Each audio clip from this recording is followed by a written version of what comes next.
फिर किस काम का, अगर गौ रक्षक ही इस तरह से पूरे मामले को संभालने लगे। और जो जुनैद है, ये बात सच है कि उसके खिलाफ गौ तस्करी के 5 मामले दर्ज थे, लेकिन इसके लिए पुलिस प्रशासन है, देश का कानून है, और जिसके ऊपर परिवार वाले गंभीर आरोप लगा रहे हैं, अब तक उसको पुलिस ने पकड़ा तक नहीं है। देखिए चित्रा जी, ये घटना अत्यंत दुर्भाग्यपूर्ण है। लोकतंत्र में किसी भी प्रश्न पर कानून हाथ में लेना, हिंसा करना, तोड़फोड़, इनका कहीं पर कोई स्थान नहीं है। ये अपराध हैं और उन पर कड़ी कार्रवाई होनी चाहिए और अपराधियों को सजा भी होनी चाहिए। जांच चल रही है, चीजें निकल कर आएंगी सामने, लेकिन मैं यहाँ पर कुछ बातों को थोड़ा हाईलाइट करना चाहूंगा। अभी यहाँ पर बार बार गौ रक्षकों को कहा जा रहा है कि प्राइवेट आर्मी लेकर चलते हैं। अरे मान्यवर, जो गौ रक्षा की बात करते हैं वो किसी प्रकार की हिंसा और लिंचिंग में इन्वॉल्व नहीं रहते, वो समाज की भलाई के लिए काम कर रहे हैं, समाज के सात्विक प्रकृति के लोग हैं। यही गलत है। आप सुन लीजिए, मैंने आपको सुना, उसमें समाज के कई लोग शामिल हैं, अच्छी गौशाएं, ये समाज के लोग हैं, वाले लोग ये भी हैं, अपराधी भक्ति हैं, से चलाने वाले हमारे मुस्लिम भाई भी हैं। सुन लीजिए, उनके कार्य को प्रोत्साहित कीजिए। इस प्रकार से पढ़े लिखे आदमी हैं, आप उनको कह रहे हैं कि मुझे बताइए, नहीं करते। शोएब जमील जी, उनकी बात हो जाए पहले, एक बार सुन लेते हैं। ये घटना एक अलग विषय है, जांच अलग विषय है। विशाल मिश्रा जी, मुझे लग रहा है कि आज आप अपनी ही बातों में फंस जाएंगे। हमारे संविधान ठीक है, शोएब जमील, एक सेकंड को बोलने दीजिए, दोनों लोग बोलेंगे, आवाज साफ नहीं आएगी, प्लीज। हमारे संविधान का मार्गदर्शक तत्व भी है, उसका रक्षा करना चाहिए। विशाल मिश्रा जी, एक सेकंड सर, मैं आपको बताऊं, आज आप अपने ही सवालों में घिर जाएंगे। एक सेकंड सर, विशाल मिश्रा जी सुनिए ना, आप ये कह रहे हैं कि जो गौ रक्षा करता है फिर तो उसको हथियारों की जरूरत नहीं होनी चाहिए। सर सुनिए ना विशाल मिश्रा जी, फिर उसको इतने हथियारों की जरूरत क्यों पड़ेगी? आप इस मोनू मानेसर को देखिए, किस तरह से हथियार लहराता हुआ वीडियो वो खुद ही वायरल करता है सोशल मीडिया पर। लेकिन 2014 के बाद से एक ऐसा इकोसिस्टम तैयार किया गया है कि इनको केवल एक पर्टिकुलर हत्या या अपराधी दिखाई देता है, बाकी दूसरी हत्या या अपराध नहीं दिखाई देते। मानो इस प्रकार का इकोसिस्टम क्यों नैरेटिव सेट करने की कोशिश की जाती है?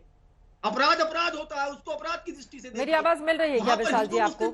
मुझे 10 सेकंड से चाहिए, जांच चल रही है, आरोप सामने आएंगे, कार्रवाई। विशाल जी, मेरी आवाज मिल रही है क्या आपको? ठीक है, लोकतंत्र में ऐसे कोई 10 सेकंड, एक सेकंड शोएब जमील जी, क्या विशाल जी को आवाज जा रही है या नहीं सुन पा रहे? संविधान का मार्गदर्शक तत्व है विशाल जी, उसका क्या हमें पालन नहीं करना चाहिए? विशाल जी, मेरी आवाज मिल रही है क्या आपको? लगा रहे हैं बैठकर। विशाल जी, क्या मेरी आवाज मिल रही है आपको? जी मिल रही है ना? अब मेरा सवाल सुनिए, आप कह रहे हैं जो गौ रक्षा करेगा वो हथियार लेकर नहीं चलेगा, वो किसी की हत्या नहीं कर सकता है, तो फिर ये जो शख्स है मोनू मानेसर, ये खुलेआम हथियार कैसे लहराता है? और जिस तरह की उसकी तस्वीरें ये देखिए। नहीं सर, एक सेकेंड, क्या इस देश में लोकतंत्र के नाम पर किसी को भी इस तरह से हथियार को लहराने की, चलाने की इजाजत होनी चाहिए? इस देश में कानून का राज है या फिर इस तरह के, क्या ये फ्रिंज एलिमेंट नहीं है? ये गौ तस्करी के नाम पर क्या गुंडागर्दी नहीं कर रहे हैं? ये तो सरेआम गुंडागर्दी हो गई ना सर। उत्तर तो सुन लीजिए। नहीं, आप देखिए, ये सब अपने आप को गौ रक्षक ही बताते हैं, ये सारे लोग गौ रक्षक ही हैं। इनकी पहले भी कई वीडियो सामने आ चुके हैं। अभी गुरुग्राम में ही एक तेज रफ्तार गाड़ी चलती हुई काफी सुर्खियां भी बटोरी थी उसने, जब गाय को फेंका गया था ट्रक से। चित्रा जी, लोकतंत्र में किसी भी प्रकार के दंगा हिंसा को उचित नहीं ठहराया जा सकता। विधि सम्मत, कानून तो फिर ऐसा मत कहिए ना कि गौ रक्षक नहीं कर सकते। कार्रवाई होनी चाहिए। कई ये अपने आप को गौ रक्षक ही बताते हैं, ये अपने आप को गौ रक्षक ही बताते हैं कि हिंसा और मर्डर, किलिंग का समर्थन नहीं करता मैं। ये लेकिन कह रहा हूं कि एक घटना के कारण आप पूरे के पूरे गौ रक्षा की जो लोग बात करते हो उनको आप एक यूनिवर्सल फ्रेम में लेकर आकर बात करेंगे, आरोप लगाएंगे, तो बोलना पड़ेगा ना। यहाँ पर उसको हिंदू मुसलमान की नैरेटिव से सेट करने की कोशिश की जाएगी, तो मैं उसका उत्तर देने की कोशिश कर रहा हूँ। किसी भी अपराध को मैं इंडोर्स नहीं करता। रोहन गुप्ता जी सीधे आपके पास आते हैं। कोई धर्म नहीं होता, उसकी कोई जाति नहीं होती। असदुद्दीन ओवैसी को हैदराबाद से आकर ये आवाज उठाने की जरूरत क्यों पड़ती है? लेकिन सवाल आप लोग क्यों नहीं मजबूत आवाज बन जाते हैं? ठीक है सर, हो गई। विशाल मिश्रा जी, आपकी बात समझ में आ गई है। रोहन गुप्ता जी, एक तरफ तो आपकी पुलिस अपहरण के मामले को गंभीरता से लेती नहीं, ऊपर से आवाज भी उधर हैदराबाद से उठाई जाती है, आप लोग इसमें चूक कैसे जाते हैं? रोहन गुप्ता जी। बिल्कुल कोई नहीं चुके हैं चित्रा जी। जितनी भी इस मामले पे डिबेट हुई, कांग्रेस पार्टी ने हमेशा इस मामले पे भाजपा का विरोध किया है।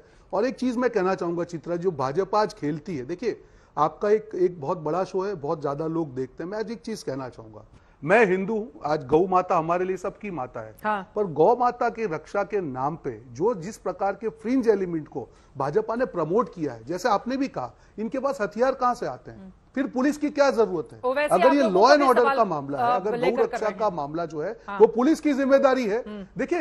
देखिए ओवैसी जी का क्या है आप सबको मालूम है पूरा। मैं इसको हिंदू मुसलमान के मामले से जोड़ना नहीं चाहता हूं। ये काम भाजपा भी कर रही है और ये काम ओवैसी भी कर रहे हैं। हमको इसको भारतीय के नाते देखना चाहिए कि जहां लॉ एंड ऑर्डर के मामले हैं, जो मामला पुलिस का है, गौ रक्षा का मामला पुलिस का मामला है, अगर उसमें कोई आदमी जिम्मेदार है उसको पकड़ के उसको जो सजा हो, ये भी पुलिस का मामला है। क्या गौ रक्षा के मामले पे ऐसे फ्रिंज एलिमेंट को यह अलाउ कर दिया जाए कि फेसबुक पे वीडियो डाले और हथियार से लेके और जैसे आपने कहा लोगों की हिम्मत क्यों बढ़ रही है? आज तक उसकी गिरफ्तारी नहीं हुई जिसका एफआईआर में नाम है। मैंने जो भी सच हो, आज तक गिरफ्तारी अगर जो सरकार नहीं कर पाती है, इसका मतलब जब इस मामले पे कोई सरकार राजनीति करती है तो ऐसे फ्रिंज एलिमेंट की हिम्मत बढ़ती है कि हमारे पीछे कोई है, हम इसको करेंगे और हिंदू मुसलमान के नाम पे हम बच जाएंगे। कहीं ना कहीं हिंदुओं को यह बताया जाता है कि देखिए गौ हत्या हो रही है तो उसके खिलाफ यह हो रहा है। हाँ, आज ये हिंदू जवाब मुसलमान कांग्रेस कर रही है को एमआईएम। आप ही बोलिए, अगर ये पुलिस क्या कर रही थी मैम, अगर स्टेट सरकार कुछ करेगी नहीं, क्यों आज इनको सचिन पायलट और अशोक गहलोत से फुर्सत मिलती नहीं है, तो हम आवाज कदे उठाएंगे? क्या हम छोड़ देंगे क्या इनको? जब हिंदुओं इनके पास हिम्मत है कि जाकर उसके इंसाफ की बात करेंगे? क्यों चुप रहती है? हर कश्मीरी पंडित का भी हम आवाज उठाते हैं, हम कभी नहीं करते हैं। इसी मुद्दे पर रहते हैं सर, अभी इसी मुद्दे पर रहते हैं जिस पर हम लोग डिबेट करने के लिए बैठे हुए हैं। इन्हीं दो युवकों पर रहते हैं जिनको जिंदा जलाकर मार दिया गया है।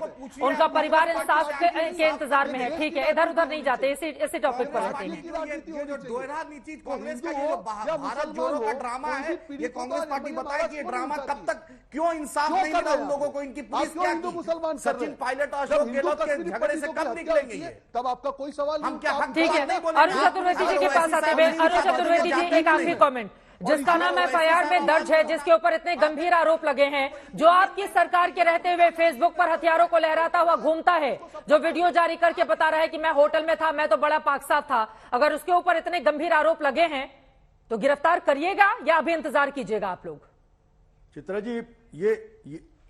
चित्रा जी ये बहस दो बच्चों की, दो युवाओं की एक जलाकर के हत्या के विषय को लेकर के, इस पर मोनू जो आपके मानेसर है, जो भी नाम उनका है, उस व्यक्ति को लेकर के बहस नहीं है। मैं दूसरी घटना एक साथ में लेके आता हूं, इसी तरह की जो बात कर रहे हैं आरोप के आधार पर गिरफ्तार करने की। 2016 में एक घटना होती है, अलवर में एक मॉब लिंचिंग का आरोप लगता है और उस समय भी विश्व हिंदू परिषद के लोगों को गिरफ्तार किया जाता है और बाद में पुलिस की इन्वेस्टिगेशन, बाद में अशोक गहलोत जी की सरकार आती है और पुलिस अपने जांच में मानती है कि इनमें से कोई भी इस घटना में लिप्त नहीं है। केवल इस आधार पर आरोप लगा दें, आरोप करके हम गिरफ्तार करें और बाद में उन लोगों को इसका जवाब भी साथ में देना चाहिए। आज केवल आरोप के आधार पर हम बात कर रहे हैं, किसी को गिरफ्तार है। मैं मोनू का या किसी सोनू किसी व्यक्ति की बात नहीं कर रहा हूं, हम देश के कानून की बात कर रहा हूं।